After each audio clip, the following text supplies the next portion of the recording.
আপনারা যদি বাণিজ্যিকভাবে বেশ লাভজনক একটি কুল চাষ করতে চান তাহলে আমি বলবো এই জাতটা চাষ করেন। আমি এখনও খাচ্ছি, টুকটাক মানে মুখে মানে একদম রুচি এনে দিবে। মুখরোচক একটি যদি কুল খেতে চান, কুল বড়ই, তাহলে আগাম যে টক কুলটা রয়েছে এটার উপরে হয় না।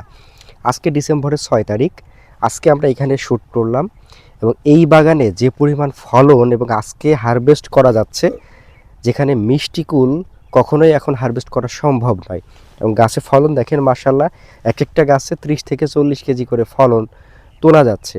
তো সেই হিসেবে 120 টাকা করে যদি কেজি প্রতি বিক্রি করা যায়, উনি যেটা দাবি করছেন, সেখানে এক একটা গাছেই আমরা 5,000 টাকার মতো ফল পাচ্ছি।